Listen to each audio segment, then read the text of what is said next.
ಇರ್ತೇವೆ. ಕರ್ತನ ಸಮ್ಮುಖದಲ್ಲಿ ಬಂದು ಸೋಮವಾರದಿಂದ ಶನಿವಾರ ಕೆಲಸ ಮಾಡ್ತೀಯ, ಭಾನುವಾರ ದೇವರ ಆಲಯದಲ್ಲಿ ಕಾಣಿಸ್ಕೊಳ್ತೀಯ. ಆಮೇಲೆ ನೀನ್ ಭಾನುವಾರ ದೇವರ ಆಲಯದಲ್ಲಿ ಕಾಣಿಸ್ಕೊಳ್ಳಿಲ್ಲ ಅಂತಂದ್ರೆ ಅದರ ಅರ್ಥ ಏನೇ ಬಿಸಿ ಇರಲಿ, ಏನೇ ಕೆಲಸ ಇರಲಿ, ನೀನು ನಿನ್ನ ದೇವರಾದ ಕರ್ತನನ್ನ ಆರಾಧಿಸುವುದಕ್ಕೆ ಬಾರದೆ ಹೋದ್ರೆ ಅದರ ಅರ್ಥ ನೀನು ಸಭೆಯನ್ನ ಅವಮಾನಿಸ್ತಾ ಇಲ್ಲ, ಬದಲಾಗಿ ನಿನ್ನ ಸೃಷ್ಟಿಕರ್ತನನ್ನೇ ಅವಮಾನಿಸ್ತಾ ಇದೆಯಾ ಅಂತ.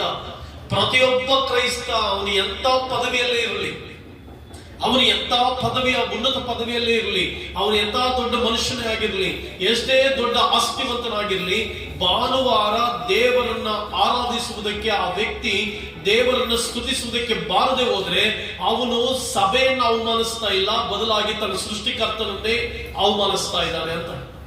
ಯಾಕಂದ್ರೆ ನಿನಗೆ ಜೀವ ಕೊಟ್ಟ ದೇವರು, ನಿನಗೆ ರಕ್ಷಣೆ ಕೊಟ್ಟ ದೇವರು, ನಿನಗೆ ಬದುಕು ಕೊಟ್ಟ ದೇವರು, ನೀನ್ ಬದುಕುವಂತೆ ಜೀವನ ಕೊಟ್ಟ ದೇವರು, ನೀನ್ ಪ್ರತಿದಿನ ವಾಸಿಸುವಂತೆ ಮಾಡಿದಂತ ಆ ದೇವರಿಗೆ ನೀನ್ ಮಾನ್ಯತೆ ಕೊಡ್ಲಿಲ್ಲ ಅಂತಂದ್ರೆ God will not stand for you. ದೇವರು ಯಾಕೆ ತನ್ನ ಜನರು ತನ್ನ ಸನ್ನಿಧಾನದಲ್ಲಿ ವಾಸಿಸಬೇಕೆಂಬುದಾಗಿ ಆಶಿಸ್ತಾರೆ ಅಂದ್ರೆ, ಆಗಿನ ಕಾಲಘಟ್ಟಲೆಗಳಲ್ಲಿ ಒಂದಾನೊಂದು ಕಾಲಘಟ್ಟಲೆ ಇತ್ತು.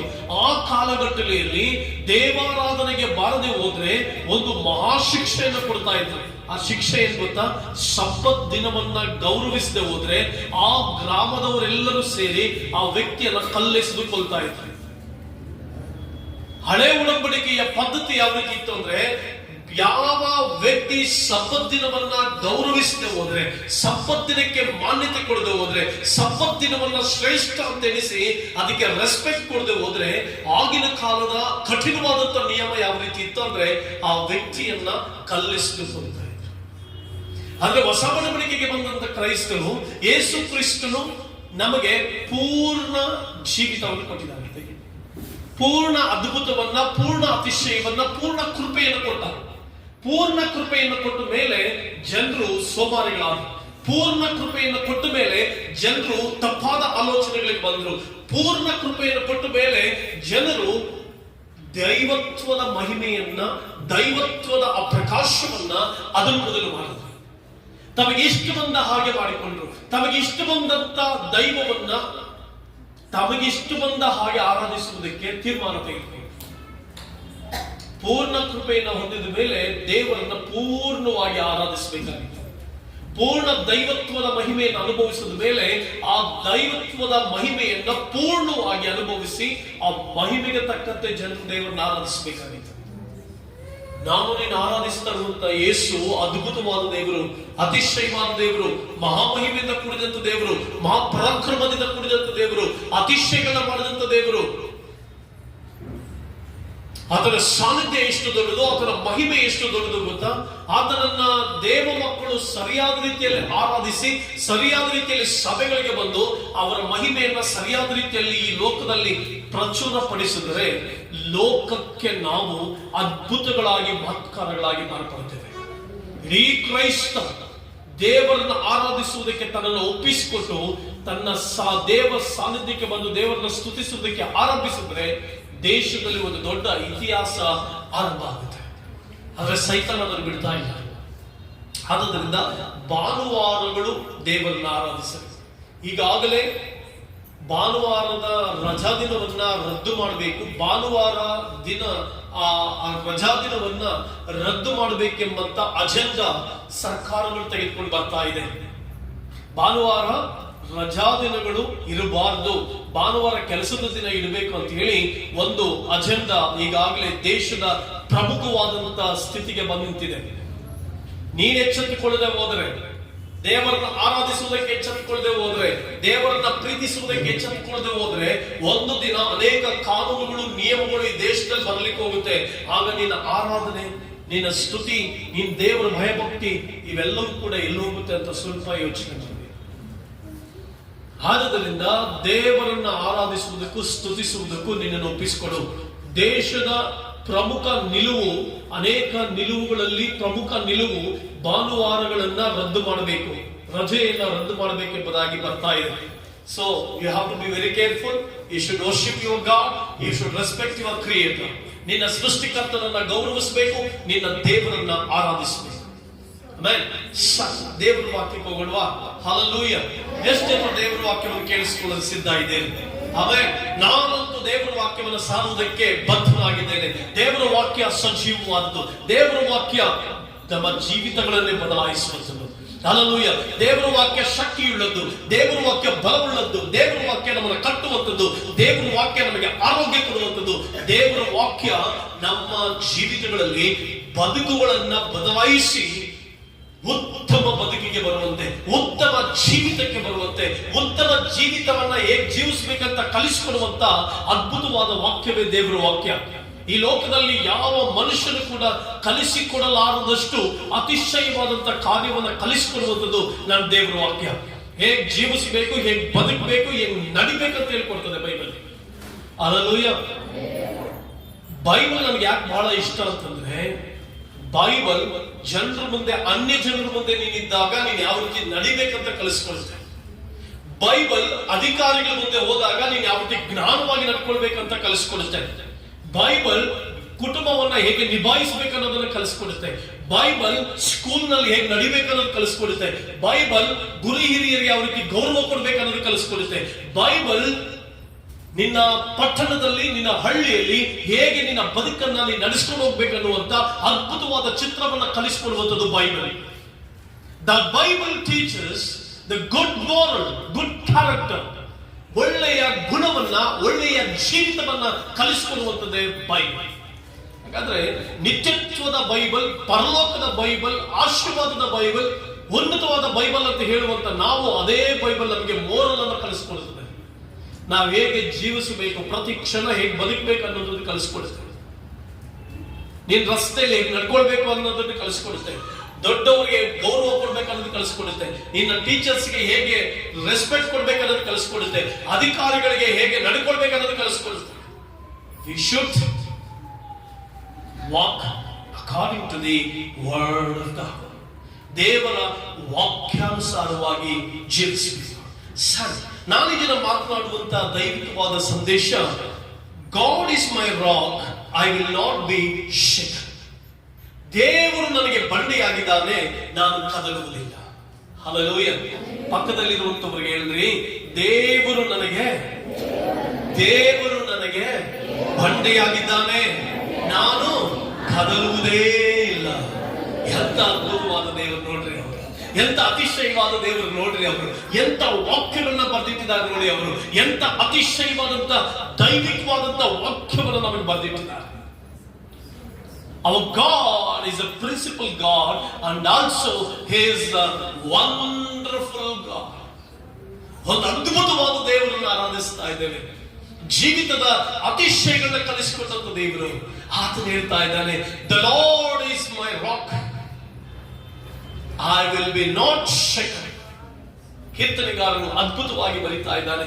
ಕೀರ್ತನೆಗಾರನು ಎಂತ ಅತಿಶಯವಾದಂತ ಕೀರ್ತನೆಯಲ್ಲಿ ತನ್ನ ಪದ್ಯದಲ್ಲಿ ಈ ರೀತಿಯಾಗಿ ಬರೀತಾ ಇದ್ದಾನೆ. ಕೀರ್ತನೆಗಳು 18ನೇ ಕೀರ್ತನೆ 2ನೇ ವಚನದಲ್ಲಿ ಈ ರೀತಿ ಬಂದಿದೆ, ಯೆಹೋವನು ನನ್ನ ಬಂಡೆಯೂ ನನ್ನ ಕೋಟೆಯೂ ನನ್ನ ವಿಮೋಚಕನು, ನನ್ನ ದೇವರು ನನ್ನ ಆಶ್ರಯಗಿರಿಯು, ನನ್ನ ಜ್ಞಾನಿಯು, ನನ್ನ ರಕ್ಷಣೆ ಕೊಂಬು, ನನ್ನ ದುರ್ಗವಾಗಿದ್ದಾನೆ. The Lord is my rock. ದೇವರು ನನಗೆ ಬಂಡೆಯಾಗಿದ್ದಾನೆ.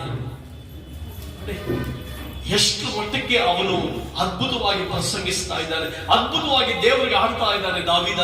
ಎಷ್ಟು ಅತಿಶಯವಾಗಿ ದೇವರನ್ನ ವರ್ಣಿಸ್ತಾ ಇದ್ದಾನೆ. ಆತನು ನನ್ನ ಬಂಡೆ. ಯಾಕೆ ಅವನು ದೇವರನ್ನ ಬಂಡೆ ಎಂಬುದಾಗಿ ಕರೀತಾನೆ? ಯಾಕೆ ದಾವೀದನು ಕೀರ್ತನಪರನು, ಅನೇಕ ಕೀರ್ತನೆಗಳನ್ನ ಬರೆದಂತವನು, ಅನೇಕ ರಾಗಗಳನ್ನ ಹಾಡಿದಂತವನು. ಅವನು ಹೇಳ್ತಾ ಇದ್ದಾನೆ, ದೇವರು ನನಗೆ ಬಂಡೆ. ಯಾಕೆ ಆ ವ್ಯಕ್ತಿ ದೇವರನ್ನ ಬಂಡೆಯೊಪ್ಪಾದಲ್ಲಿ ಕಂಡ? ದೇವರು ಅವನಿಗೆ ಯಾಕೆ ಬಂಡೆಯಾದರು? ಆ ಬಂಡೆಯ ಅರ್ಥವಾದರೂ ಏನು? ಆ ಬಂಡೆಯ ನಿಜವಾದಂತ ಮರ್ಮವಾದರೂ ಏನು? ಇದನ್ನು ನಾವೆಲ್ಲರೂ ತಿಳ್ಕೊಂಡಾಗ ಕ್ರಿಸ್ತಿಯ ಜೀವಿತವನ್ನ ಅದ್ಭುತವಾಗಿ ನಾವು ಜೀವಿಸಬಹುದು. ಹಲ್ಲೆಲೂಯಾ. ಪ್ರಿಯ ದೇವರ ಮಕ್ಕಳೇ, ನಾನು ನಿಮಗೆ 5 ಸಂಗತಿಗಳನ್ನ ಕುರಿತು ಮಾತನಾಡ್ತೇನೆ. ಬಂಡೆಯಾದಂತ ಆ ದೇವರು, ಬಂಡೆಯಾದಂತ ಆ ಸೃಷ್ಟಿಕರ್ತನು. ಆಮೇಲೆ ಲೈಟ್ ಹಾಕೊಂಡು ಆನ್ ಮಾಡಿದ್ರೆ, ಬಂಡೆ ಬಹಳ ಪ್ರಾಮುಖ್ಯ. ದೇವರಿಗೆ ಕೀರ್ತನೆಗಾರನು ಬಂಡೆ ಎಂಬುದಾಗಿ ಹೆಸರಿಟ್ಟು ಆರಾಧಿಸಿದ. ಒಬ್ಬ ರಾಜನಾಗಿದ್ದಂಥವನು, ಅನೇಕ ಯುದ್ಧಗಳನ್ನ ಕಂಡಂತವನು, ಗೊಲ್ಯಾತನನ್ನ ಕೊಂದವನು, ಇಷ್ಟೆಲ್ಲ ಅವನು ಸಾಹಸ ಕೃತ್ಯಗಳನ್ನ ಮಾಡಿದ್ರು ಕೂಡ, ಅನೇಕ ಸಾಹಸ ಕ್ರಿಯೆಗಳನ್ನು ನಡೆಸಿದ್ರು ಕೂಡ, ಕಾರ್ಯಗಳನ್ನು ಮಾಡಿದ್ರು ಕೂಡ ದೇವರು ನನಗೆ ಬಂಡೆ ಎಂಬುದಾಗಿ ಕರೀತಾ ಇದ್ದಾನೆ. ನಾವೀಗಿನ ಕಾಲದಲ್ಲಿ ಸ್ವಲ್ಪ ಜ್ಞಾನ ಸಿಕ್ಕಿದ್ರೆ, ಸ್ವಲ್ಪ ಐಶ್ವರ್ಯ ಸಿಕ್ಕಿದ್ರೆ, ಸ್ವಲ್ಪ ಸಂಗತಿಗಳಲ್ಲಿ ನಾವು ಮೇಲೆ ಬಂದ್ರೆ ದೇವರು ಬಂಡೆ ಅನ್ನುವಂಥದ್ದಿರಲಿ, ನನಗೆ ಎಲ್ಲ ಗೊತ್ತು, ನಾನೇ ಸರ್ವ ಅಂತ ಬದುಕುವಂತ ಕಾಲಘಟ್ಟಗಳಲ್ಲಿ ಇದ್ದೇವೆ. ಚಿಕ್ಕ ಜ್ಞಾನ ಸಿಕ್ಕಿದ್ರೆ ನಾನೇ ಜ್ಞಾನಿ ಅಂತ ಹೇಳಿಕೊಳ್ಳುವಂತ ಸಮಾಜದಲ್ಲಿದ್ದೇವೆ. ಸ್ವಲ್ಪ ಪವರ್ ಸಿಕ್ಕಿದ್ರೆ ನಾನೇ ಪವರ್ಫುಲ್ ವ್ಯಕ್ತಿ ಅಂತ ಹೇಳ್ಕೊಳ್ಳುವಂತ ಸಮಾಜದಲ್ಲಿದ್ದೇವೆ. ಸ್ವಲ್ಪ ಅಧಿಕಾರ ಸಿಕ್ಕಿದ್ರೆ ನನ್ನ ಅಧಿಕಾರವೇ ಶ್ರೇಷ್ಠ ಅಂತ ಬದುಕುವಂತ ಕಾಲಘಟ್ಟದಲ್ಲಿದ್ದೇವೆ. ಇಂಥ ಕಾಲಘಟ್ಟಗಳಲ್ಲಿ ನಾವು ಒಬ್ಬ ಮಹಾಪುರುಷನನ್ನ ಕಾಣ್ತಾ ಇದ್ದೇವೆ. ಒಬ್ಬ ಮಹಾಪುರುಷ, ಒಬ್ಬ ಮಹಾರಾಜನಾಗಿದ್ದಂಥವನು ಸಮಸ್ತ ಇಸ್ರಾಯೇಲ್ ಪ್ರದೇಶದ ಎಲ್ಲಾ ವೈರಿಗಳನ್ನ ಗೆದ್ದು ಜಯವನ್ನ ಪಡೆದಂತ ಒಬ್ಬ ರಾಜನ ಹೇಳ್ತಾ ಇದ್ದಾನೆ, ದೇವರು ನನಗೆ ಬಂಡೆ. It's not by the power of my kingship, ನನ್ನ ರಾಜ್ಯತ್ವದ ಅಧಿಕಾರದ ಬಲವಲ್ಲ, ಬದಲಾಗಿ the lord is my rock. ಎಂತ ಅದ್ಭುತವಾದಂತ, ಅತಿಶಯವಾದಂತ ಸಂಗೀತಗಾರನಾತನು. ತನಗೆ ಸೈನ್ಯವಿತ್ತು, ತನಗೆ ರಾಜ್ಯಾಡಳಿತವಿತ್ತು, ತನಗೆ ಮಂತ್ರಿಗಳಿದ್ರು, ತನ್ನ ಪಕ್ಷದಲ್ಲಿ ಅನೇಕ ಜನರಿದ್ರು, ಗುರಾಣಿಗಳಿತ್ತು, ಕತ್ತಿಗಳಿತ್ತು, ಎಲ್ಲವೂ ಇದ್ರು ಕೂಡ ದೇವರು ನನಗೆ ಬಂಡೆ ಅಂತ ಹೇಳ್ತಾ ಇದ್ದಾನಲ್ಲ, ಆ ವ್ಯಕ್ತಿಯ ದೇವರ ಅನುಭವ ಏನು? ಆ ವ್ಯಕ್ತಿಗೆ ದೇವರೊಟ್ಟಿಗಿದ್ದಂತ ಅನುಭವ ಏನು? ಆ ವ್ಯಕ್ತಿಗೆ ದೇವರೊಟ್ಟಿಗಿದ್ದಂತ ಒಡನಾಟ ಏನು? ಆ ವ್ಯಕ್ತಿಗೆ ದೇವರೊಟ್ಟಿಗಿದ್ದಂತ ಆ ಒಂದು ಮಹಿಮೆಗಳ ಜೀವಿತವಾದರೂ ಏನು? ಸ್ವಲ್ಪವನ್ನ ಪಡ್ಕೊಂಡಾಗ ಮನುಷ್ಯ ಅಹಂಕಾರವಾಗಿ ಬದುಕುವಂತ ಕಾಲಘಟ್ಟದಲ್ಲಿ, ಅದೇ ರೀತಿ ಒಬ್ಬ ಮನುಷ್ಯ ತನ್ನ ಸರ್ವ ಅಧಿಕಾರದಲ್ಲಿ, ರಾಜ್ಯಾಡಳಿತದಲ್ಲಿ, ತನ್ನ ಕಿಂಗ್ಶಿಪ್ ನಲ್ಲಿ ಹೇಳ್ತಾ ಇದ್ದಾನೆ, the lord is my rock. ಎಂಥ ಮಹಿಮೆಗಳ ಸಂಗತಿ ಇದು. ಇವತ್ತು ನಿನ್ನ ಸ್ಟೇಟ್ಮೆಂಟ್ ಏನು? What is your statement today? What is your statement about your God? What is your statement about your Creator? What is your statement about your friend? ನಿನ್ನ ಸೃಷ್ಟಿಕರ್ತನು, ನಿನ್ನ ದೇವರು, ನಿನ್ನ ಸ್ನೇಹಿತನಾದಂತ ಆ ದೇವರ ಬಗ್ಗೆ ನಿನ್ನ ಸ್ಟೇಟ್ಮೆಂಟ್ ಏನು? ಬಲವಾದಂತ ದೇವರನ್ನ ಕಂಡುಕೊಂಡಿದ್ದಂತ ದಾವೀದನು ದೇವರಿಗೆ ಬಂಡೆ ಎಂಬುದಾಗಿ ಕರೀತಾನೆ. ಯಾಕೆ ಅಂತಂದ್ರೆ, I would like to speak the 5 things about rock. ದೇವರ ಸಮಕ್ಷಮದಲ್ಲಿ ಪವಿತ್ರಾತ್ಮನ ಸಹಾಯದಿಂದ 5 ಸಂಗತಿಗಳನ್ನು ನಿಮ್ಮೊಂದಿಗೆ ಮಾತನಾಡಿ ಪ್ರಸಂಗವನ್ನು ಮುಗಿಸ್ತೇವೆ. ಮೊದಲನೇದಾಗಿ, the rock stands for God's unchanging nature. ಬಂಡೆ ಏನ್ ತೋರಿಸುತ್ತೆ ಅಂತಂದ್ರೆ, ಬಂಡೆ ಸಾಮಾನ್ಯವಾಗಿ ಮೂವ್ ಆಗಲ್ಲ. ದೊಡ್ಡ ಬಂಡೆಯನ್ನ, ಬೆಟ್ಟ ಗುಡ್ಡಗಳಲ್ಲಿ ಇರುವಂತ ದೊಡ್ಡ ಬಂಡೆಯನ್ನು ನೋಡಿ ಅದನ್ನ ಒಡಿಬಹುದು, ಬಟ್ ಅದನ್ನ ಮೂವ್ ಮಾಡ್ಲಿಕ್ಕೆ ಸಾಧ್ಯನೇ ಆಗಲ್ಲ. ಒಂದು ಸ್ಥಳದಿಂದ ಇನ್ನೊಂದು ಸ್ಥಳಕ್ಕೆ ಮೂವ್ ಆಗಲ್ಲ ಬಂಡೆ. ಅಷ್ಟು ಸ್ಥಿರವಾಗಿ, ಅಷ್ಟು ಗಟ್ಟಿಯಾಗಿ ಬಂಡೆ ತನ್ನ ಸ್ಥಳದಲ್ಲಿ ನಿಂತಿರುತ್ತೆ. ಪ್ರಿಯ ದೇವರ ಮಕ್ಕಳೇ, ರಾಕ್ ಡಸ್ ನಾಟ್ ಮೂವ್ ಈಸಿಯಾಗಿ ಮೂವ್ ಮಾಡ್ಲಿಕ್ಕೆ ಆಗಲ್ಲ. ಅಂಜಿನ ಒಂದು ದೊಡ್ಡ ಬಂಡೆ ನಿಮ್ಮೂರ ಪಕ್ಕದಲ್ಲಿ ಇರುತ್ತೆ ಅಂತ ಇಟ್ಕೊಳ್ಳಿ, ಹೋಗಿ ನಾನು ನೋಡ್ತೀನಿ ಅಂದ್ರೆ ಸಾಧ್ಯನಾ? ಕಾಗಿಸಿಷ್ಟ ಆಗುತ್ತಾ? ಸುಮಿತ್ರಷ್ಟು ಹೋಗಿ ಜೋರ ತಳ್ಳಿಕ್ಕೆ ಸಾಧ್ಯ ಆಗುತ್ತಾ? ಅದು ಎಷ್ಟೇ ಬಲಶಾಲಿ ಆದ್ರೂ ಆಗುತ್ತಾ? No. A rock does not move easily. Similarly, God is unchanging, unshakable and everlasting God. ನಮ್ಮ ದೇವರು ಯಾವ ರೀತಿ ಒಂದು ದೊಡ್ಡ ಬಂಡೆಯನ್ನ ಮನುಷ್ಯ ನೂಕಲಿಕ್ಕಾಗಲಿ, ಸರಿಸಲಿಕ್ಕಾಗಲಿ, ಪಕ್ಕಕ್ಕೆ ಹೋಗುವಂತ ಹೇಳೋದಕ್ಕಾಗಲಿ ಸಾಧ್ಯ ಆಗೋದಿಲ್ವೋ, ಅಷ್ಟು ಈಸಿ ಅಲ್ವೋ, ಅದೇ ರೀತಿ ನಾನು ಆರಾಧಿಸುವಂತ ದೇವರು ನನಗೆ ಬಂಡೆಯಾಗಿದ್ದಾನೆ. ಆತನು ತನ್ನ ನಂಬಿಗಸ್ತಿಕೆಯಿಂದ ಮೂವ್ ಆಗಲ್ಲ, ತನ್ನ ಪ್ರಸನ್ನತೆಯಿಂದ ಮೂವ್ ಆಗಲ್ಲ. ನನ್ನನ್ನ ಕರೆದಂತ ದೇವರು, ನನ್ನನ್ನ ಮಗನಾಗಿ ಮಾಡಿಕೊಂಡಂತ ದೇವರು, ನನ್ನನ್ನ ತನ್ನ ಮಗನಾಗಿ ಮಾಡಿಕೊಂಡಿರುವಂತ ಆ ದೇವರು ತನ್ನ ನಂಬಿಗಸ್ತಿಕೆಯಿಂದ ದೂರ ಹೋಗಲ್ಲ, ತನ್ನ ಪ್ರಸನ್ನತೆಯಿಂದ ದೂರ ಹೋಗಲ್ಲ. ಅದೇ ರೀತಿಯಾಗಿ ಪ್ರಿಯ ಸಹೋದರನೇ, ಸಹೋದರಿ, ನಿನ್ನ ಜೀವಿತದ ಪ್ರಸಕ್ತವಾದಂತ ಸನ್ನಿವೇಶ ಏನೇ ಇರಲಿ, ಯಾವುದೇ ಇರಲಿ, ನಿನ್ನಿಂದ ದೇವರು ದೂರವಾಗಲ್ಲ. ನಿನ್ನನ್ನ ದೇವರು ನಂಬಿಗಸ್ತನಾಗಿ ಕಾಪಾಡಿ ಬಲಪಡಿಸಿ ಮುನ್ನಡೆಸ್ತಾನೆ. Hallelujah, hallelujah. ನಿನ್ನ ದೇವರು ನಿನಗೆ ಬಂಡೆ ಆಗಿದ್ದಾನೆ. ಆ ಬಂಡೆ ಆದಂತ ದೇವರು he is the unchangeable God. Change ಆಗಲ್ಲ ಅವರು. ಒಂದು ವೇಳೆ ನೀನ್ ದಾರಿ ತಪ್ಪಬಹುದು, ಒಂದು ವೇಳೆ ನೀನ್ ದೇವರಿಂದ ದೂರ ಆಗಬಹುದು, ಒಂದು ವೇಳೆ ನೀನ್ ಮಾತಿನಲ್ಲಿ ದೇವರಿಂದ ದೂರ ಆಗಬಹುದು, ಒಂದು ವೇಳೆ ನೀನ್ ಅಪನಂಬಿಕೆಸ್ಥರಾಗಬಹುದು. ನೀನ್ ಅಪನಂಬಿಕೆಸ್ಥರಾದರೂ, ನೀನ್ ದೇವರಿಂದ ದೂರ ಹೋದರೂ ದೇವರು ಮಾತ್ರ ನಿನ್ನನ್ನ ಎಂದಿಗೂ ಕೈ ಬಿಡದಂತ is the unchangeable God. Change ಆಗಲ್ಲ. ಬದಲಾಗದಂತ ಅದ್ಭುತವಾದ ದೇವರು, ಬದಲಾಗದಂತ ಅತಿಶಯಗಳ ದೇವರು, ಬದಲಾಗದಂತ ಉನ್ನತವಾದ ದೇವರು ನಿನ್ನ ದೇವರಾಗಿದ್ದಾನೆ. That's why he is the rock. ಆತನು ಬಂಡೆಯಾಗಿದ್ದಾನೆ. ಆಮೆನ್. ಪ್ರಿಯ ಸಹೋದರ ಸಹೋದರಿ, ನಿನ್ನ ಬದುಕಿನಲ್ಲಿ ಆತನು ಅತಿಶಯ ನಡೆಸ್ತಾನೆ. ಮಲಾಕಿ 3ನೇ ಅಧ್ಯಾಯ 6ನೇ ವಚನಕ್ಕೆ ನಮ್ಮ ಸತ್ಯವೇದಗಳನ್ನ ತಿರುಗಿಸೋಣ. ಪ್ರಿಯ, ಮಲಾಕಿಯವರಿಗೆ ಬರೆದ ಪತ್ರಕ್ಕೆ 3ನೇ ಅಧ್ಯಾಯ 6ನೇ ವಚನದಲ್ಲಿ ಈ ರೀತಿಯಾಗಿ ಬರೆದಿರುವುದನ್ನ ಕಾಣ್ತೇವೆ. ಯೆಹೋವನಾದ ನಾನು ಮಾರ್ಪಟ್ಟಿಲ್ಲ. ಆದುದರಿಂದ ಯಾಕೋಬ್ ಸಂತತಿಯವರೇ ನೀವು ನಾಶವಾಗಲಿಲ್ಲ. ದೇವರು ಹೇಳ್ತಾ ಇದ್ದಾರೆ, ನಾನು ಯೆಹೋವನಾದ ನಾನು ಮಾರ್ಪಟ್ಟಿಲ್ಲ. ನಾನು ಬದಲಾಗದಂತ ದೇವರು, ನಾನು ಬದಲಾವಣೆ ಇಲ್ಲದಂತ ದೇವರು. ನಾನು ನನ್ನ ಮಗನಾಗಿ ಮಗಳಾಗಿ ಆರಿಸಿಕೊಂಡಿರುವುದರಿಂದ ನಿನ್ನ ವಿಷಯದಲ್ಲಿ ನಾನು ಬದಲಾಗಲಿಲ್ಲ, ನಿನ್ನ ವಿಷಯದಲ್ಲಿ ಮಾರ್ಪಡಲಿಲ್ಲ. I have not changed. ಎಂತ ಅದ್ಭುತವಾದ ದೇವರು ನೋಡಿ. ನಿನ್ನ ಕುಟುಂಬದ ವಿಷಯದಲ್ಲಿ ದೇವರು ಬದಲಾಗಲಿಲ್ಲ. ಆತನು ಬಂಡೆಯಾದ ದೇವರು. ಆತನು ಹೇಳ್ತಾ ಇದ್ದಾನೆ, ನಿನ್ನ ವಿಷಯದಲ್ಲಿ ನಾನು ಬದಲಾಗಲಿಲ್ಲ. ಆದುದರಿಂದ ಇವತ್ತು ನೀನು ನಾಶವಾಗಲಿಲ್ಲ. ಸಹೋದರಿ ಸಹೋದರ, ನಿನ್ನ ಬದುಕಿನಲ್ಲಿ ದೇವರು ರಕ್ಷಕನಾಗಿ ದೇವರಾಗಿರುವುದನ್ನು ಕಂಡಿದ್ದಿ. ಈ ವಾರದಲ್ಲಿ ಕರ್ತನು ನಿನ್ನೊಟ್ಟಿಗೆ ಮಾತನಾಡ್ತಾ ಇದ್ದಾನೆ, ನಾನೇ ನಿನಗೆ ಬಂಡೆ. ಹಲ್ಲೆಲೂಯಾ. ದೇವರು ನಿನ್ನೊಟ್ಟಿಗೆ ಮಾತನಾಡ್ತಾ ಇದ್ದಾನೆ, ನಾನು ನಿನಗೆ ಬಂಡೆ. ಅದರ ಅರ್ಥ ನಾನು ಬದಲಾಗಲಿಲ್ಲ, ನನ್ನ ನಂಬಿಕೆಸ್ತಿಕೆಯನ್ನು ಬಿಟ್ಟುಕೊಡೋದಿಲ್ಲ. ನನ್ನ I am unchangeable God, unshakable, and also I'm an everlasting God. I'm an everlasting God. ನಾನು ನಿತ್ಯತ್ವದ ದೇವರು, ನನ್ನಲ್ಲಿ ಬದಲಾವಣೆ ಇಲ್ಲ. ನಿನ್ನ ಪರಲೋಕಕ್ಕೆ ಕರ್ಕೊಂಡು ಹೋಗುವವರೆಗೂ, ಪರಲೋಕದಲ್ಲಿ ತನ್ನ ಮಹಿಮೆ ನೀನು ತೋರಿಸುವವರೆಗೂ, ಪರಲೋಕದಲ್ಲಿ ನಿತ್ಯ ಜೀವಕ್ಕೆ ನಿನ್ನ ಕರ್ಕೊಂಡು ಹೋಗುವವರೆಗೂ ಈ ಲೋಕದಲ್ಲಿ ಒಂದೊಂದು ಹೆಜ್ಜೆಯೂ ನಿನ್ನನ್ನು ಕಾಪಾಡಿ ನಡೆಸ್ತಾರೆ. ಒಂದೊಂದು ಹೆಜ್ಜೆಯು ನಿನ್ನ ಮುನ್ನಡೆಸ್ತಾರೆ ಅವರು. ಒಂದೊಂದು ಹೆಜ್ಜೆಯು ನಿನ್ನ ತನ್ನ ಹಸ್ತದಲ್ಲಿ ಹಿಡಿದು ನಡೆಸ್ತಾರೆ ಅವರು. ಒಂದೊಂದು ಹೆಜ್ಜೆಯನ್ನ ನೀನಿಡುವಂತ ಪ್ರತಿ ಹೆಜ್ಜೆ ಅದು ದೇವರ ಎಣಿಕೆಯಲ್ಲಿ ಶ್ರೇಷ್ಠವಾಗಿದೆ.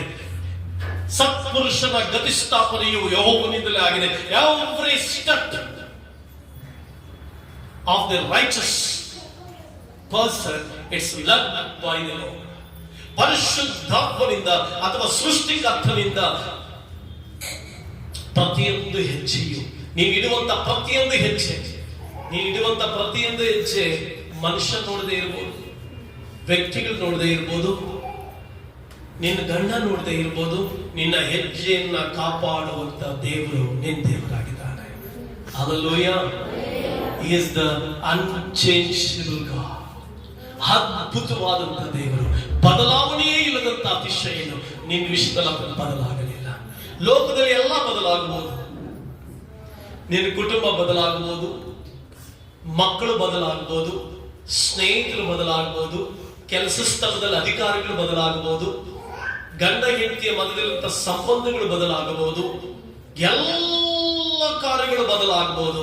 ಈ ಲೋಕದಲ್ಲಿ ನೀ ಕಾಣುವಂತ ಹಣ ಬದಲಾಗಬಹುದು, ಐಶ್ವರ್ಯ ಬದಲಾಗಬಹುದು, ಆಸ್ತಿ ಬದಲಾಗಬಹುದು, ಐಶ್ವರ್ಯವಂತನು ಬಡವನಾಗಬಹುದು, ಬಡವನು ಐಶ್ವರ್ಯವಂತನಾಗಬಹುದು, ಎಲ್ಲ ಬದಲಾಗಬಹುದು ಲೋಕದಲ್ಲಿ ಕಾಣುವಂತದ್ದೆಲ್ಲ. ಆದರೆ ನಿನ್ನ ದೇವರು, ಕಣ್ಣಿಗೆ ಕಾಣದ ಅದೃಶ್ಯನಾದ ನಿನ್ನ ದೇವರು ಬದಲಾಗದಂತ ದೇವರು. ಅದನ್ನು ಎಂದಿಗೂ ಬದಲಾಗದು. ಅಂತ ಉನ್ನತವಾದ ದೇವರನ್ನ ನೀನು ಆನಂದಿಸ್ತಾ ಇದ್ದಿ. ಬದಲಾಗದಂತ ಅದ್ಭುತವಾದ ದೇವರು ನಿನ್ನ ದೇವರು. ಆತನು ಎಂದಿಗೂ ತನ್ನ ಚಿತ್ತವನ್ನ ಮಾರ್ಪಡಿಸಲು ನಿನ್ನ ವಿಷಯದಲ್ಲಿ ಮಾರ್ಪಡುವುದೇ ಇಲ್ಲ. The second thing, The rock stands for Jesus Christ, the cornerstone. ಬಂಡೆ ಏನ್ ತೋರಿಸುತ್ತೆ ಅಂದ್ರೆ, ಎರಡನೇದಾಗಿ it will stand for Jesus Christ is the cornerstone. ಮೂಲೆ ಗಲ್ಲಾಗಿ ದೇವರು ನಿನಗಾಗಿದ್ದಾನೆ. ಇದರ ಅರ್ಥ ಏನಂತಂದ್ರೆ, ಮನುಷ್ಯರು ಬೇಡವೆಂದು ಬಿಟ್ಟ ಕಲ್ಲೇ ಮುಖ್ಯವಾದ ಮೂಲೆಗಲ್ಲಾಯಿತು. ಯಾರು ಬೇಡವೆಂದು ತಳ್ಳಿಬಿಟ್ರೋ ಅದು ಮೂಲೆಗಲ್ಲಾಯಿತು ಎಂಬುದಾಗಿ ಬರೆದಿದೆ. It become corner stone.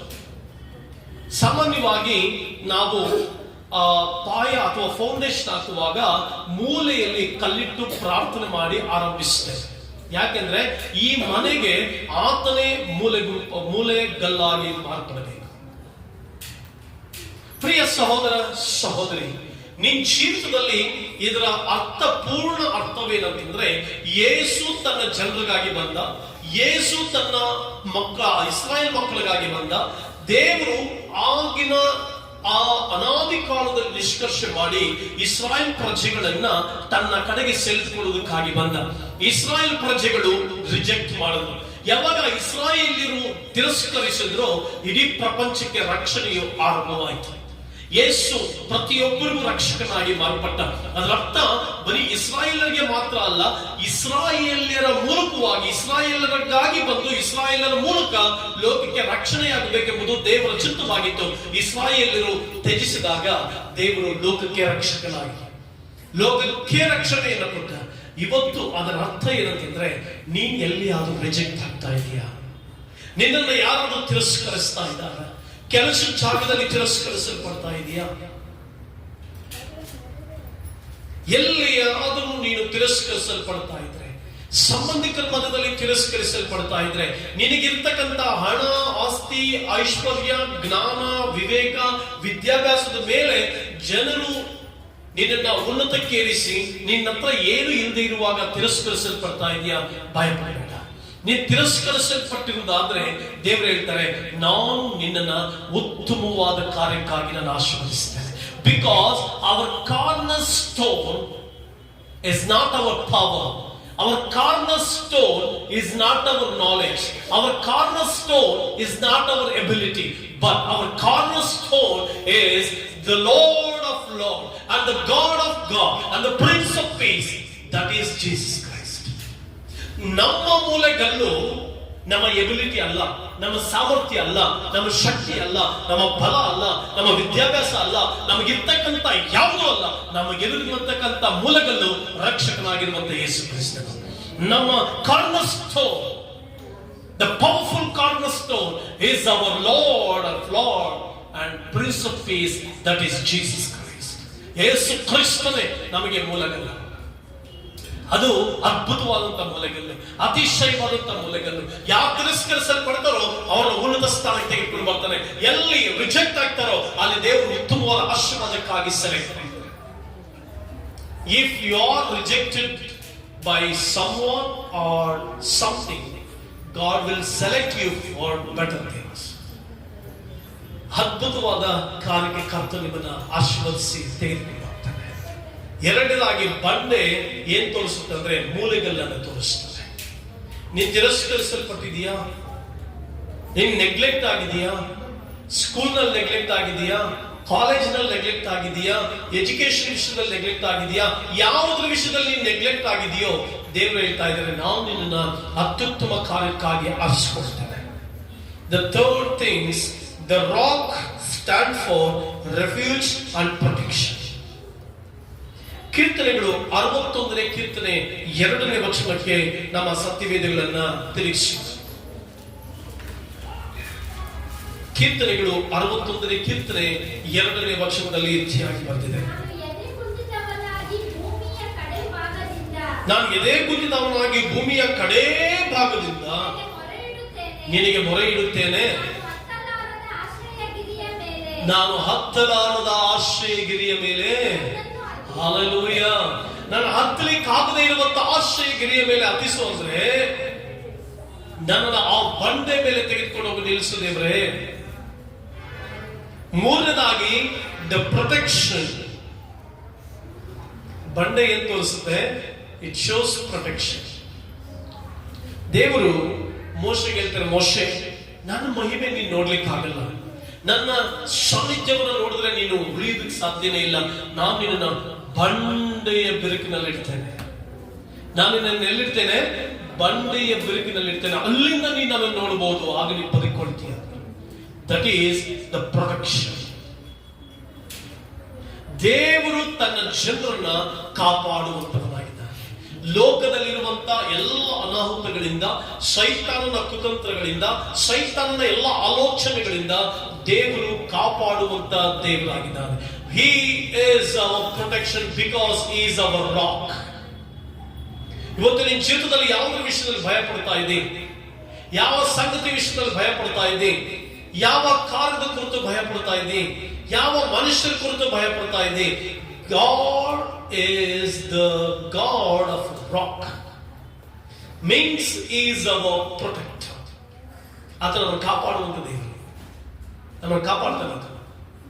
ಎಲ್ಲ ಸಂಗತಿಗಳಲ್ಲಿ ಕಾಪಾಡ್ತಾನೆ. ನಾನು ಎಷ್ಟೋ ಸಾರಿ ನಿಮ್ಗೆ ಹೇಳಿದ್ದೇನೆ, ನಾನು ಚಿಕ್ಕ ಪ್ರಾಯದಲ್ಲಿ ಕರ್ತನ ಸೇವೆಗೆ ಬಂದಿದ್ದರಿಂದ, ಅಂದ್ರೆ ನನಗೆ 17 ವರ್ಷ ಇರುವಾಗ ದೇವರ ಸೇವೆಗೆ ನಾನು ಪೂರ್ಣ ಸೇವೆಗೆ ಬಂದಾಗ ಚೆನ್ನೈನಲ್ಲಿ ಮೆರಿನಾ ಬೀಚ್ ಅಂತಿದೆ. ಆ ಮೆರಿನಾ ಬೀಚ್ ನಲ್ಲಿ ನನ್ನ ಜೊತೆ ಬಂದಂತ ಆ ಸೇವಕರು ಕರ್ಕೊಂಡು ಹೋಗ್ಬಿಟ್ಟಿದ್ರು. ಕರ್ಕೊಂಡು ಹೋದಾಗ ಅಲೆಗಳು ಬರ್ತಲೇ ಇತ್ತು. ನನಗೆ ಈಜು ಬರದೇ ಇರುವಂತ ಸಂದರ್ಭ ಅದು. ಆ ಅಲೆಯನ್ನ ನನ್ನನ್ನು ಹೊಡೆದು ತುಂಬಾ ತೀರ ಒಳಗಡೆ ಹೋದಾಗ, ಆಳವಾದ ಪ್ರದೇಶಕ್ಕೆ ಅಲೆಗಳನ್ನ ಕರ್ಕೊಂಡು ಹೋದಾಗ ದಿಕ್ಕಾಪಾಲನಾಗಿ ಆ ನೀರಿನ ಆಳದಲ್ಲಿ ಯೇಸುವೆ ಅಂತ ಕೂಗಿದಾಗ ನಾನು ತಕ್ಷಣ ನನಗೆ ಅರಿವಿಲ್ಲದೆ ನಾನು ಬಂದು ಆ ಸಮುದ್ರದ ಬದಿಯಲ್ಲಿ ಬಿದ್ದಿದ್ದನ್ನು ನಾನು ಕಂಡೆ. ಅಲ್ಲಿ ನನ್ನನ್ನು ಕಾಪಾಡಿದಂತ ಅದೇ ಬಂಡೆ ನಿನ್ನ ಎಲ್ಲಾ ಕ್ಷೇತ್ರಗಳಲ್ಲಿಯೂ, ನಿನ್ನ ಎಲ್ಲಾ ಕೆಲಸಗಳಲ್ಲಿಯೂ, ನಿನ್ನ ಎಲ್ಲಾ ಪರಿಸ್ಥಿತಿಗಳಲ್ಲಿಯೂ ನಿನ್ನ ಕಾಪಾಡುವುದಕ್ಕೆ ಅದೇ ಬಂಡೆ ಶಕ್ತಿ ಉಳ್ಳದಾಗಿದೆ. ಆ ಬಂಡೆ ಏನಾಗಿದೆ? ಶಕ್ತಿ ಉಳ್ಳದಾಗಿದೆ. ಆದುದರಿಂದ ಆ ಬಂಡೆಯನ್ನ ಅನುಸರಿಸಿ, ಆ ಬಂಡೆಯ ಮೇಲೆ ನಂಬಿಕೆ ಇಟ್ಟು, ಆ ಬಂಡೆಯ ಮೇಲೆ ಭರವಸೆ ಇಟ್ಟು ಬಂದೆ ಸಾಕು. ಯಾವ ವಿಷಯದಲ್ಲಿ ಇವತ್ತು ನೀನು ಎದುರ್ಕೊಂಡು ಕೂತಿದ್ದೀನಿ? ಯಾವ ಸಂಗತಿ ವಿಷಯದಲ್ಲಿ ನೀನು ಭಯ ಪಡ್ತಾ ಇದ್ದೀ? ದೇವರು ಹೇಳ್ತಾ ಇದ್ದಾರೆ, ನಾನು ನಿನಗೆ ಬಂಡೆ ಆಗಿದೆ. ಅದರರ್ಥ ಐ ವಿಲ್ ಪ್ರೊಟೆಕ್ಟ್ ಯು. ಎಲ್ಲಾ ಕೇಡುಗಳಿಂದ ನಾನು ನಿನ್ನನ್ನು ಕಾಪಾಡ್ತೇನೆ. ಎಲ್ಲಾ ಸಮಸ್ಯೆಗಳಿಂದ ನಾನು ನಿನ್ನನ್ನು ಕಾಪಾಡ್ತೇನೆ. I will protect you from all the harms which Satan schedule against you. ಸೈತಾನನು ಏನೇ ಸ್ಕೆಡ್ಯೂಲ್ ಮಾಡಿದ್ರು ಕೂಡ ನಿಮಗೆ ವಿರುದ್ಧವಾಗಿ ಭಯಪಡಬೇಡ. ವ್ಯಕ್ತಿಗಳು, ವೈರಿಗಳು, ಶತ್ರುಗಳು ಏನೇ ಮಾಡಿದ್ರು ಭಯಪಡಬೇಡ. ನಿನಗೆ ಬಂಡೆಯ ಪಾದದಲ್ಲಿ ನಿಂತಿರುವಂತ ದೇವರು ನಿನಗೆ ರಕ್ಷಣೆ ಕೊಡುವಂತವನಾಗಿದ್ದಾನೆ, ಕಾಪಾಡುವಂತವನಾಗಿದ್ದಾನೆ. ಆದುದರಿಂದ ಆ ಬಂಡೆಯ ವಿಷಯದಲ್ಲಿ ನೀನು ಬಹಳ ಅದ್ಭುತವಾದ ಸಂತೋಷವನ್ನ ಕಾಣಬೇಕು. When life's storm comes, ಆ ಬಂಡೆಯೇ ನಿನಗೆ ಪ್ರೊಟೆಕ್ಷನ್ ಕೊಡುವಂತವನಂತಂದ್ರೆ, ಬಿರುಗಾಳಿ ಬರಲಿ, ಫೈನಾನ್ಷಿಯಲ್ ಪ್ರಾಬ್ಲಮ್ಸ್ ಬರಲಿ, ಸಂಕಟಗಳು ಬರಲಿ, ಅನಾರೋಗ್ಯಗಳು ಬರಲಿ, ಶತ್ರುಗಳು ಎದ್ದೊಳಲಿ, ಶತ್ರುಗಳು ಸ್ಕೀಮ್ಗಳನ್ನೇ ಹಾಕಿಕೊಳ್ಳಲಿ, whatever it may be, God is your rock. ದೇವರು ನಿನ್ನ ಬಂಡೆಯಾಗಿದ್ದಾನೆ. He will keep you in a safer place. ನಿನ್ನ ಅದ್ಭುತವಾದ ಸುರಕ್ಷಿತವಾದಂತ ಸ್ಥಳದಲ್ಲಿ ನಿನ್ನಿಟ್ಟು ಕಾಪಾಡ್ತಾನೆ. ಹಲ್ಲೆಲೂಯಾ. ಸುರಕ್ಷಿತ ಸ್ಥಳದಲ್ಲಿಟ್ಟು ಕಾಪಾಡಿ we can find peace, protection and deliverance. ಮೋಶೆಯನ್ನ ತೆಗೆದುಕೊಂಡೋಗಿ ಬಂಡೆಯ ಬಿರುಕಿನಲ್ಲಿ ಇಟ್ಟರು. ಅದರ ಅರ್ಥ ಯಾವ ಹಾನಿ ಆಗಬಾರದು, ದೇವರು ನೋಡುವಾಗ ಹಾನಿ ಆಗಬಾರದು ಅಂತ. ಅದೇ ರೀತಿ ನಿನ್ನನ್ನ ಯಾವ ಪ್ರೊಟೆಕ್ಷನ್ ಪ್ಲೇಸ್ ನಲ್ಲಿ ಇಡಬೇಕು, ಹೇಗಿಡಬೇಕು. ದೇವರು ಕೆಲವು ಸಾರಿ ನಮ್ಮನ್ನ ಗುಪ್ತ ಸ್ಥಳದಲ್ಲಿ ಅಡಗಿಸಿರ್ತಾರೆ. ಹಲ್ಲೆಲೂಯಾ. ನೀನು ನನ್ನನ್ನ ಗುಪ್ತ ಸ್ಥಳದಲ್ಲಿ ಅಡಗಿಸುವಿ. ನನಗೆ ದೇವರು ಅದಕ್ಕೆ ಬಹಳ ಇಷ್ಟ. ನಮ್ಗೆ ಅರ್ಥನೇ ಆಗೋದಿಲ್ಲ ಕೆಲವು ಸಾರಿ, ಕೆಲವು ಸಂಗತಿಗಳು ಅರ್ಥನೇ ಆಗೋದಿಲ್ಲ. ದೇವರು ನಮ್ಮನ್ನ ಕೆಲವು ಸಾರಿ ಗುಪ್ತ ಸ್ಥಳದಲ್ಲಿ ಅಡಗಿಸಿರ್ತಾರೆ. ಯಾವ ಹಾನಿಯು ನಿನಗೆ ಆಗದಂತೆ, ಯಾವ ಕಷ್ಟ ನಿನಗೆ ಸಂಭವಿಸದಂತೆ, ಯಾವ ನೋವುಗಳು ನೀನು ಅನುಭವಿಸದಂತೆ, ನೀನು ನಿನ್ನ ಜೀವಿತದಲ್ಲಿ ಅನೇಕ ನಷ್ಟಗಳನ್ನು ಅನುಭವಿಸದಂತೆ ಗುಪ್ತ ಸ್ಥಳದಲ್ಲಿ ಅಡಗಿಸುವಂತ ಬಂಡೆ ಆತ. ಹಲ್ಲೆಲೂಯಾ. ಎಲ್ಲರೂ ಇಲ್ಲೇ ಇದ್ದೀರಾ? ನಿದ್ದೆ ಮಾಡ್ತಾ ಇದ್ದೀರಾ? ಎಲ್ಲ ಇಲ್ಲೇ ಇದ್ದೀರಾ? ಪಕ್ಕದಲ್ಲಿರೋರ್ಗೆ ಹೇಳ್ರಿ, ದೇವರು ನನ್ನನ್ನು ಗುಪ್ತ ಸ್ಥಳದಲ್ಲಿ ಅಡಗಿಸಿರ್ತಾನೆ. ಹಲ್ಲೆಲೂಯ. ಆತನೇ ಸೇಫ್ಟಿ. ಆತನ ಯಾರಮ್ಮ? ನಿದ್ದೆ ಮಾಡಿದ್ರೆ ಸೇಫ್ಟಿ. ಚರ್ಚ್ ಒಳಗಡೆ ಚೇರ್ ಚೆನ್ನಾಗಿ ಆಗಿರ್ತೀವಿ, ಎಲ್ಲ ಆರಾಮಾಗಿ ಕಣ್ಣು ಮುಚ್ಚಿ ನಿದ್ದೆ ಮಾಡ್ತಿರ್ತೀವಿ. ಚೇರ್ ಹಾಕಿರೋದು ನೀನ್ ನಿದ್ದೆ ಮಾಡಕ್ಕಲ್ಲ, ಚೆನ್ನಾಗಿ ವಾಕ್ಯ ಕೇಳಿಸ್ಕೊಳ್ಳೋದು. ಹಲ್ಲೆಲೂಯ. ದೇವರು ನನಗೆ ಬಂಡಿಯಾಗಿದ್ದಾನೆ. The fourth one, the rock stands for a firm foundation. ನಾಲ್ಕನೇದಾಗಿ ಬಂಡೆ ಏನ್ ತೋರಿಸುತ್ತೆ ಅಂದ್ರೆ ಸ್ಥಿರವಾದಂತ ಅಡಿಪಾಯ.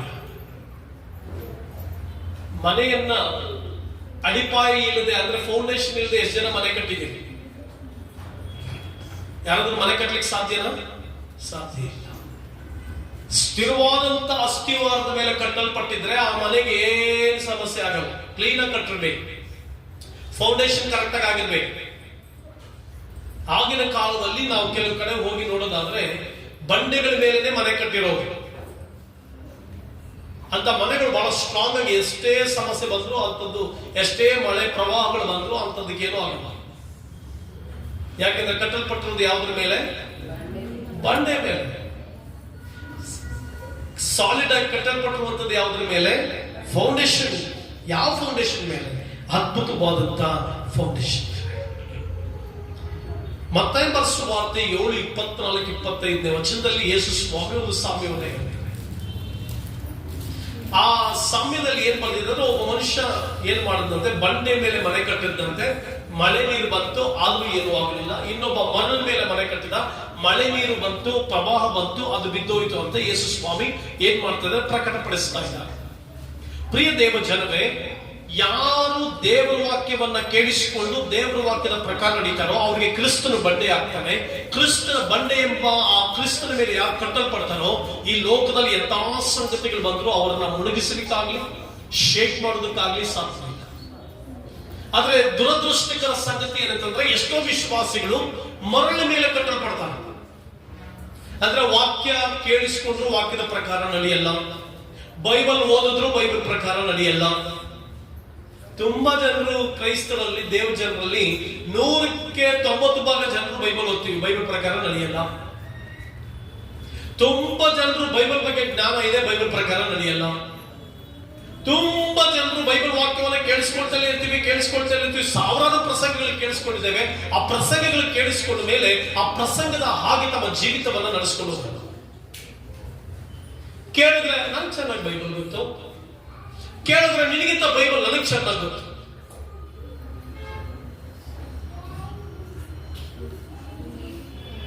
ರೀಸೆಂಟ್ ಆಗಿ ಒಬ್ಬ ಪಾಸ್ಟರ್ ಯಾವ ಒಂದು ಚರ್ಚ್ ಮಾಡ್ತಾರೆ ಅಂತ ಹೇಳಿದಾಗ ಆ ವ್ಯಕ್ತಿ ಜೊತೆ ನಾನು ಮಾತನಾಡ್ತಿದ್ದೆ. ಆ ವ್ಯಕ್ತಿ ಅವರ ಪತ್ನಿ ಬಹಳ ಕಿರ್ಚಾಡ್ತಾ, ಜೋರಾಗಿ ಕಿರ್ಚಾಡ್ತಾ ನನಗೆ ಹೇಳಿದ್ರು, ನಿನ್ನ ಬಗ್ಗೆ ಅಪಪ್ರಚಾರ ಮಾಡ್ತೀನಿ. ನಾನು ಕೇಳಿದೆ, ಇಷ್ಟು ದಿನ ಯಾವ ಬೈಬಲ್ ಓದ್ತಾ ಇದ್ದೇನೆ, ಯಾವ ಬೈಬಲ್ ಓದ್ತಾ ಇದ್ದೆ ನೀನು? ಅಪಪ್ರಚಾರ ಮಾಡ್ತೀಯ ಅಂದ್ರೆ ಮಾಡು, ಸೃಷ್ಟಿಕರ್ತನ ಮೇಲಿದ್ದಾನೆ. ಹಲ್ಲೆಲೂಯ. ನೀನು ಅಪಪ್ರಚಾರ ಮಾಡಿದ್ರೆ ಮಾಡು, ಯಾರಿದ್ದಾನೆ? ಸೃಷ್ಟಿಕರ್ತನ, ನನಗೂ ನಿನಗೂ ಮೇಲಿದ್ದಾನೆ. ಭಯಂಕರವಾದಂತ ಬಾಯಿ ಮಾಡ್ತಿದ್ಲು. ನಾನು ಕೇಳಿದೆ, ಯಾವ ಯೇಸು ಪ್ರಾರ್ಥನೆ ಮಾಡ್ತಾ ಇದ್ದೀನಿ? ಆ ಸ್ತ್ರೀ ಪಾಸ್ಟ್ ಅವರ ಹೆಂಡತಿ ಬಹಳ ಬಾಯಿ ಮಾಡ್ತಿದ್ದಾಗ ನಾನು ಕೇಳಿದೆ ಪಾಸ್ಟ್ಗೆ, ನಿನ್ನ ಹೆಂಡತಿ ಯಾವ ಯೇಸು ಪ್ರೇಯರ್ ಮಾಡ್ತಾ ಇದ್ದಾರೆ, ಹೇಗ್ ಪ್ರೇಯರ್ ಮಾಡ್ತಾರೆ, ಹಾವು? ಈ ರೀತಿಯಾದಂತ ದೇವ ಮಕ್ಕಳು ನಮ್ಮ ಮಧ್ಯದಲ್ಲಿರೋದ್ರಿಂದ ದೇವರ ಪ್ರಸನ್ನತೆಯನ್ನು ಕಳ್ಕೊಳ್ತಾ ಇದ್ದಾರೆ. We are losing God's glory.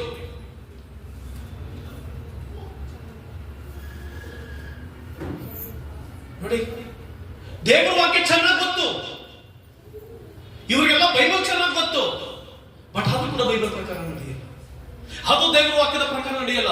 ಪ್ರಸಂಗಗಳನ್ನ ಮಾಡ್ತೀವಿ, ಪ್ರಸಂಗದಂತೆ ನಾವು ನಡೆಯಲ್ಲ.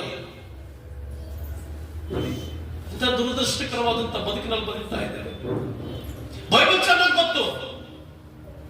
ತುಂಬಾ ಜನರು ದೇವರ ಮಕ್ಕಳು ಚರ್ಚ್ಗಳಲ್ಲಿ, ಇವತ್ತು ಎಲ್ಲ ಚರ್ಚ್ಗಳಲ್ಲಿ ಕೇಳಿ ನೋಡ್ರಿ, ನನಗೆ ಚೆನ್ನಾಗಿ ದೇವರ ವಾಕ್ಯ ಗೊತ್ತು, ಮತ್ತೆ ಯಾಕೆ ಸಭೆ ಕರೆಕ್ಟ್ ಆಗಿ? ದೇವರ ವಾಕ್ಯ ಚೆನ್ನಾಗಿ ಗೊತ್ತು, ಮತ್ತೆ ಯಾಕೆ ಬೈಬಲ್ ಪ್ರಕಾರ ನಡೆಯಲ್ಲ? ನಮಗೆ ಯೇಸು ಸ್ವಾಮಿ ಚೆನ್ನಾಗಿ ಗೊತ್ತು. ಹಾಗಾದ್ರೆ ಯೇಸು ಸ್ವಾಮಿ ಹೇಳಿದಂತ ಸಿದ್ಧಾಂತಗಳ ಪ್ರಕಾರ ಯಾಕೆ ನಡೆಯಲ್ಲ?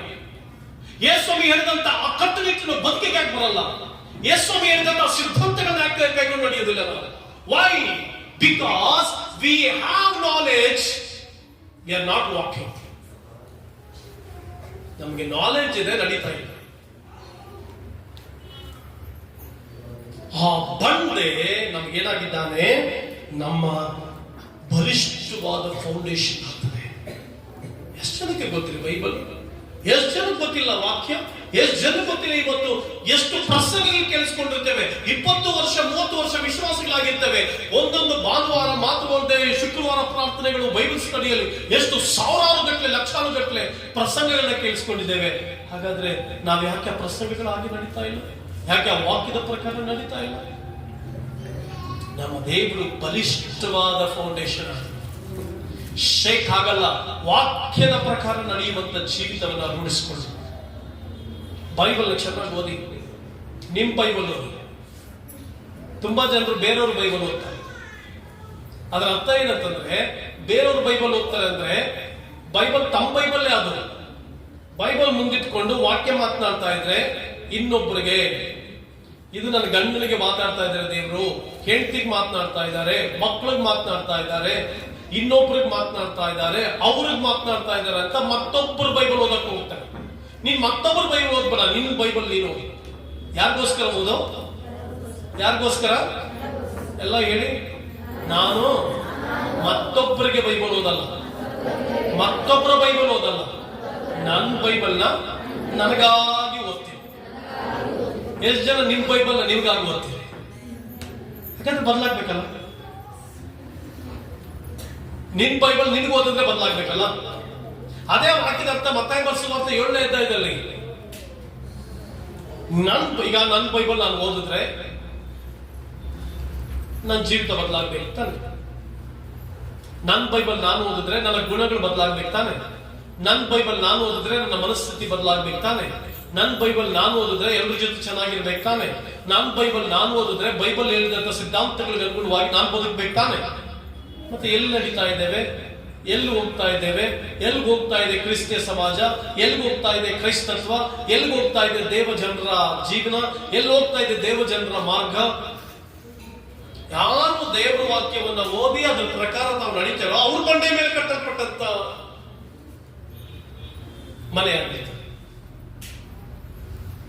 ಯಾರು ಯೇಸುವಿನ ವಾಕ್ಯವನ್ನು ಕೇಳಿ ಆ ವಾಕ್ಯದಂತೆ ನಡೆಯಲು ಅವರು ಮರಳ ಮೇಲೆ ಕಟ್ಟಲ್ಪಟ್ಟಿರ್ತಾರೆ. ಎಷ್ಟೋ ವರ್ಷಗಳಿಂದ ಈ ಪ್ರಸಂಗಗಳು ಕೇಳಿಸ್ಕೊಂಡಿರ್ತೀವಿ. ನಿನ್ ಬೈಬಲ್ ಅನ್ನ ನಿನ್ಗೋಸ್ಕರ ಓದ್ಕೋ. ನಿನ್ ಬೈಬಲ್ ಅನ್ನ ನಿನ್ ಗುಣಗಳ ಬದಲಾವಣೆಗಾಗಿ ಓದಿಕೋ. ನಿನ್ ಬೈಬಲ್ ಅನ್ನ ನಿನ್ನ ಕ್ಯಾರೆಕ್ಟರ್ ಬದಲಾವಣೆಗಾಗಿ ಓದಿಕೋ. ನಿನ್ನ ಬೈಬಲ್ ಅನ್ನ ಒಳ್ಳೆಯ ಗುಣಗಳನ್ನ ಅಳವಡಿಸಿಕೊಳ್ಳುವುದಕ್ಕಾಗಿ ಓದಿಕೋ. ಹಾಗೆ ಜೀವನ ತುಂಬಾ ಚೆನ್ನಾಗಿರುತ್ತೆ, ಅದ್ಭುತವಾಗಿರುತ್ತೆ, ಆಶ್ಚರ್ಯವಾಗಿರುತ್ತೆ. ನಾನಂತೂ ನನ್ನ ಬೈಬಲ್ನ ನನಗೆ ಓದ್ಕೊಳ್ತೇನೆ, ಬೇರೆಯವ್ರಿಗೆ ಓದಲ್ಲ. ನಾನು ಬೈಬಲ್ ಓದ್ಬೇಕಾದ್ರೆ ನನಗೆ ದೇವ್ರು ಏನ್ ಹೇಳ್ತಾ ಇದ್ದ ನಾನು ಪಶ್ಚಾತ್ತಾಪ ಪಡ್ತೇನೆ ನನಗೆ ಅಂತ. ನಾನು ಇದು ನನ್ನ ಹೆಂಡತಿಗೆ, ಇದು ನನ್ನ ಮಕ್ಕಳಿಗೆ, ಆ ರೀತಿ ಬೈಬಲ್ ಓದಲ್ಲ. ನನಗೆ ಬೈಬಲ್ ಮಾತನಾಡ್ತಾ ಇದೆ, ಬೈಬಲ್ ಪ್ರಕಾರ ನಾನು ನಡೀತೀನಿ. So he is the strong foundation. Our God is our foundation. So ಉನ್ನತವಾದ ಆ ಫೌಂಡೇಶನ್ ಮೇಲೆ ಕಟ್ಟಲ್ಪಡ್ಬೇಕಾದ್ರೆ ವಾಕ್ಯವನ್ನು ಕೇಳಿ ಅದರ ಪ್ರಕಾರ ನಡೀಬೇಕು. ಯೇಸುವೆ ಬಂಡೆ, ಯೇಸುವಿನ ವಾಕ್ಯವನ್ನು ಕೇಳಿಸಿಕೊಂಡು ಯೇಸುವಿನ ನಡೀಬೇಕು.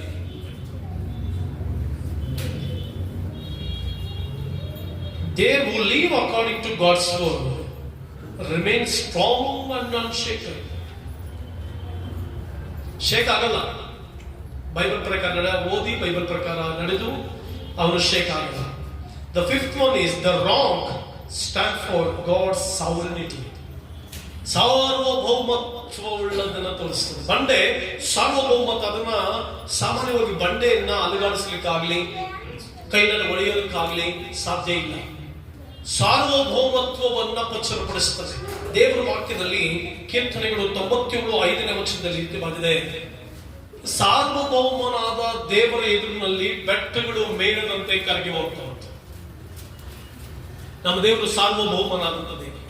ಸರ್ವ ಅಧಿಕಾರವನ್ನು ಹೊಂದಿರುವಂತ ದೇವರು, ಸಮಸ್ತವನ್ನ ಆಡಳಿತ ಮಾಡ್ತಾ ಇರುವಂತ ದೇವರು, ಸಮಸ್ತವನ್ನ ಕೈಯಲ್ಲಿದ್ದು ಹತೋಟಿಯಲ್ಲಿ ನಡೆಸ್ತಾ ಇರುವಂತ ದೇವರು, ಸಮಸ್ತ ಜೀವರಾಶಿಗಳಿಗೆ ಸಮಯಕ್ಕೆ ತಕ್ಕ ಹಾಗೆ ಊಟ ಕೊಡ್ತಾ ಇರುವಂತ ದೇವರು, ಎಲ್ಲಾ ಭೂಮಂಡಲದ ಎಲ್ಲಾ ಜೀವರಾಶಿಗಳನ್ನ ಸಾಗಿಸಲ್ತಾ ಇರುವಂತ ದೇವರು. ಮಾತ್ರವಲ್ಲದೆ ಆಕಾಶ ನಕ್ಷತ್ರಗಳನ್ನು ಸಮಯಕ್ಕೆ ಸರಿಯಾಗಿ ಡ್ಯೂಟಿ ಕೊಡ್ತಾ ಇರುವಂತ ದೇವರು, ಸೂರ್ಯನಿಗೆ ಸರಿಯಾದ ಸಮಯಕ್ಕೆ ಡ್ಯೂಟಿ ಕೊಡ್ತಾರೆ ದೇವರು. ಅದಕ್ಕೆ ಕೀರ್ತನೆ ಬರೆದಿದೆ, ಸೂರ್ಯನು ದೇವರು ಆಜ್ಞಾಪಿಸುವಾಗ ಒಂದು ಕಡೆಯಿಂದ ಮುಳುಗಿ ಇನ್ನೊಂದು ಕಡೆಯಿಂದ ಏನಾಗ್ತಾ ಅಂತ ಉದಯಿಸ್ತಾರೆ. ದೇವರು ಎಷ್ಟು ಜ್ಞಾನಿ, ಎಷ್ಟು ವಿವೇಕಿ. ಆಕಾಶದ ನಕ್ಷತ್ರಗಳಿಗೆ ಡ್ಯೂಟಿ ಕೊಡುವಂತ ದೇವರು, ಸಮಸ್ತ ಜೀವರಾಶಿಗಳಿಗೆ ಟೈಮ್ ಕರೆಕ್ಟ್ ಆಗಿ ಊಟ ಕೊಡುವಂತ ದೇವರು, ಎಲ್ಲವುಗಳನ್ನ ಸಾಗಿಸಲುತ್ತಾ ಇರುವಂತ ದೇವರು, ಅಸಾರ್ವಭೌಮನಾದ ದೇವರು. ಬಂಡೆಯನ್ನು ತೋರಿಸುತ್ತೆ ಗೊತ್ತಾ? ಸಾರ್ವಭೌಮತ್ವವನ್ನು ತೋರಿಸುತ್ತದೆ. ಪ್ರಾಣಿ ಪಕ್ಷಿಗಳಿಗೂ ಆಕಾಶದ ನಕ್ಷತ್ರಗಳಿಗೂ ನಿಯಮಗಳನ್ನ ಮಾಡಿ, ಸಮುದ್ರಗಳಿಗೂ ನಿಯಮಗಳನ್ನ ಮಾಡಿ, ಸಮಸ್ತವನ್ನ ಅಧಿಕಾರದಲ್ಲಿ ಇಟ್ಟುಕೊಂಡಿರುವಂತ ಆ ಉನ್ನತವಾದ ದೇವರು ಪ್ರತಿದಿನದ ಜೀವಿತವನ್ನ, ನಿನ್ನ ಪ್ರತಿ ಕ್ಷಣದ ಜೀವಿತವನ್ನ, ನಿನ್ನ ಕುಟುಂಬವನ್ನ, ನಿನ್ನ ಮಕ್ಕಳನ್ನ, ನಿನ್ನ ಬದುಕನ್ನ, ಎಜುಕೇಶನ್ ಅನ್ನ, ಕೆಲಸವನ್ನ, ಆಶೀರ್ವಾದಗಳನ್ನ, ನಿನ್ನ ಪ್ರತಿಯೊಂದು ನೀಡಿಕೆಗಳನ್ನ ಸಂಧಿಸುವುದಕ್ಕೆ ಆತನು ಸಾಮರ್ಥ್ಯವುಳ್ಳವನೆಂಬುದನ್ನು ತೋರಿಸುವಂಥದ್ದೇ ದ ಸಾವರ್ನಿಟಿ, ಸಾವರಿನ್ ಗಾಡ್. ಸಾರ್ವಭೌಮತ್ವವುಳ್ಳವನು. ನಿನ್ನ ಪ್ರತಿಯೊಂದು ಸಂಗತಿಯನ್ನ ಆತನ ಅರಿತಿರುವನು. ನಿನ್ನ ಜೀವಿತವನ್ನ ಕಟ್ಟಿ ಬೆಳೆಸಿ ಆಶೀರ್ವದಿಸಿ ಮುನ್ನಡೆಸು. ಆದುದರಿಂದ ಪ್ರಿಯ ದೇವರ ಮಕ್ಕಳೇ, ದಾವೀದನು ಒಂದು ಸಾರಿ ಕಾಡಿನಲ್ಲಿ ಅಲ್ದಾಡ್ತಿರುವಾಗ ಫಿಲಿಸ್ತಿಯರು ಒಂದು ಕಡೆ ಇಸ್ರಾಯೇಲ್ ದೇಶಕ್ಕೆ ಬಂದಿರ್ತಾರೆ. ಆದ್ರೆ ಸೌಲನು ಅದನ್ನು ತಿಳ್ಕೊಳ್ಳದೆ ಏನ್ ಮಾಡ್ತಾರೆ, ದಾವೀದನಿಗೆ ಹಿಮ್ಮೆಟ್ಟಿ ಬರ್ತಾರೆ. ದಾವೀದನ ಕೊಲೆ ಮಾಡ್ಬೇಕಂತ ಬಂದ್ಬಿಡ್ತಾರೆ. ಆಗ ಇನ್ನೇನ್ ದಾವೀದನು ಸಿಕ್ಕಿಬಿಟ್ಟ ಅಂದಾಗ, ನೀನ್ ದಾವೀದನನ್ನು ಮುಗಿಸ್ಬಿಡ್ತೇನೆ ಅಂದಾಗ ಅಲ್ಲಿ ಒಂದು ಕೂಗು ಕೇಳಿಸುತ್ತೆ, ಸೌಲ ಫಿಲಿಸ್ತಿಯರ ದೇಶದೊಳಗಡೆ ಬಂದ್ಬಿಟ್ಟಿದ್ದಾರೆ ಅಂದಾಗ ಸೌಲ ದಾವೀದನ ಬಿಟ್ಟು ಹೊರಟೋಗ್ತಾನೆ. ಆಗ ದಾವೀದನ ಒಂದು ಹೆಸರಿಡ್ತಾನೆ ಆ ಬಂಡೆಗೆ, ತಡೆ ಬಂಡೆ ಎಂಬುದಾಗಿ, the place of escape. Place of escape. ನನ್ನನ್ನ ಸಂರಕ್ಷಿಸಿ ಕಾಪಾಡಿದಂತ ಬಂಡೆ ಎಂಬುದಾಗಿ ದಾವೀದ ಹೆಸರಿಡ್ತಾನೆ. ಅದ್ಭುತವಾದ ದೇವರು. ಆ ಬಂಡೆ ಕ್ರಿಸ್ತನೇ. ಅದಕ್ಕೆ ಒಂದು ಕೊರಿಂಥದಲ್ಲಿ ಬರೆದಿದೆ, ಆ ಬಂಡೆ ಕ್ರಿಸ್ತನೇ. ಪ್ರಿಯ ದೇವರ ಮಕ್ಕಳೇ, ದೇವಜನರೇ, ನಿಮ್ಮ ಜೀವಿತಗಳಲ್ಲಿ, ನಿಮ್ಮ ಬದುಕುಗಳಲ್ಲಿ, ನಿಮ್ಮ ಕುಟುಂಬಗಳಲ್ಲಿ ಆತನು ಬಂಡೆಯಾಗಿದ್ದಾನೆ. ದಾವೀದನಿಗೆ ಯಾವ ದೇವರು ಬಂಡೆಯಾಗಿದ್ದನೋ ಅದೇ ದೇವರು ನಿನಗೂ ಬಂಡೆಯಾಗಿದ್ದಾನೆ. ಆತ ನಿನ್ನ ಸಂರಕ್ಷಿಸ್ತಾನೆ, ಸ್ಥಿರವಾಗಿ ನಿಲ್ಲಿಸ್ತಾನೆ, ನುಗ್ಗುವಂತೆ ಮಾಡ್ತಾನೆ, ಆಶೀರ್ವಾದಗಳು ಪಡ್ಕೊಳ್ಳುವಂತೆ ಮಾಡ್ತಾನೆ. ಆತನು ಸಾರ್ವಭೌಮನಾದ ದೇವರು. ಭೂಲೋಕದ ಸಮಸ್ತವನ್ನ ಸರಿಯಾದ ರೀತಿಯಲ್ಲಿ ಪರಿಪಾಲಿಸುತ್ತಿರುವಂತ ಉತ್ತಮ ಕರುಣೆಯುಳ್ಳ ದೇವರು ನಿನ್ನನ್ನು ಪರಿಪಾಲಿಸಿ, ನಿನಗೆ ಬೇಕಾದದನ್ನು ಒದಗಿಸಿ, ನಿನ್ನ ಜೀವಿತವನ್ನ ಸರಿಯಾದ ಮಾರ್ಗದರ್ಶನ ನಡೆಸುವಂತ ಉತ್ತಮವಾದ ದೇವರೇ ಆ ದೇವರಾಗಿದ್ದಾನೆ. ಆತನನ್ನು ಮುನ್ನಡೆಸ್ತಾನೆ, ಆಶೀರ್ವದಿಸ್ತಾನೆ, ಬಲಪಡಿಸ್ತಾನೆ. ಪ್ರಿಯ ದೇವ ಜನವೇ, ಆ ಬಂಡೆಯೊಟ್ಟಿಗೆ, ಆ ಬಂಡೆಯ ಮೇಲೆ ನಿರೀಕ್ಷೆ ಇಡಿ, ಆ ಬಂಡೆಯ ಮೇಲೆ ಭರವಸೆ ಇಡಿ. ಆ ಬಂಡೆಯೊಂದಿಗೆ ಸಾಗಿ ಹೋಗಿ. ಆ ಬಂಡೆ ಕ್ರಿಸ್ತನೇ. ಕ್ರಿಸ್ತನೊಟ್ಟಿಗೆ ಜೀವಿಸುತ್ತಾ, ಕ್ರಿಸ್ತನೊಟ್ಟಿಗೆ ಒಡನಾಟ ಇಟ್ಕೊಳ್ಳಿ, ಕ್ರಿಸ್ತನೊಂದಿಗೆ ಬದುಕುತ್ತಾ, ಕ್ರಿಸ್ತನ ಅನ್ಯೋನ್ಯತೆಯಲ್ಲಿ ಸದಾಕಾಲ ಜೀವಿಸುತ್ತಾ ಮುಂದೆ ಹೋಗಿ. ಆ ಕ್ರಿಸ್ತನು ನಿಮ್ಮನ್ನು ಎಂದಿಗೂ ಕೈಬಿಡಲು, ನಿಮ್ಮ ನಡೆಸುತ್ತಾ ಪೂರ್ಣ ಸ್ಥಿತಿಗೆ ತಂದು ಪೂರ್ಣ ಆಶೀರ್ವಾದಗಳನ್ನು ಕೊಡುತ್ತಾ ನಿನ್ನ ಮುನ್ನಡೆಸಿಕೊಂಡು ಹೋಗ್ತಾನೆ. ಅದೇ ಆತನ ಚಿತ್ತ, ಆತನ ಆಶೀರ್ವಾದ, ಆತನ ಸಂಕಲ್ಪ. ಆ ಬಂಡೆಯ ಮೇಲೆ ಸದಾಕಾಲ ನಿರೀಕ್ಷೆ ಇಡಿ. ಆ ಬಂಡೆ ಮೇಲೆ ಸುರಕ್ಷಿತವಾಗಿರ್ತೀರಿ. ಆ ಬಂಡೆ ನಿಮ್ಮನ್ನ ಸುರಕ್ಷಿತವಾಗಿರ್ತಾರೆ. ಕರ್ತ ನಿಮ್ಮನ್ನು ಆಶೀರ್ವದಿಸಲಿ. ದೇವರು ಈ ವಾಕ್ಯಗಳ ಮೂಲಕ ನಿಮ್ಮೊಬ್ಬೊಬ್ಬರಿಗೂ ತನ್ನ ಕೃಪೆಯನ್ನು, ದಯೆಯನ್ನು ದಯಪಾಲಿಸಲಿ. ಅವರ ಆಶೀರ್ವಾದ ಸದಾಕಾಲ ಒಟ್ಟಿಗಿರಲಿ ಎಂಬುದಾಗಿ ಹೇಳ್ತಾ, ನನ್ನ ಈ ಪ್ರಸಂಗದ ಮೂಲಕವಾಗಿ ದೇವರು ತಿಳಿಸಿಕೊಟ್ಟಂತ ವಾಕ್ಯಗಳ ಮೂಲಕ ಕರ್ತ ನಿಮ್ಮನ್ನು ಯಥೇಚ್ಛವಾಗಿ ಆಶೀರ್ವದಿಸಿ ಹೇರಳವಾದ ಆಶೀರ್ವಾದಗಳನ್ನು ಸುರಿಸಲಿ ಎಂಬುದಾಗಿ ದೇವರಲ್ಲಿ ಬೇಡುತ್ತಾ, ನಿಮ್ಮನ್ನು ಆಶೀರ್ವದಿಸ್ತಾ ನನ್ನ ಪ್ರಸಂಗವನ್ನು ಮುಗಿಸ್ತೇನೆ. God bless you.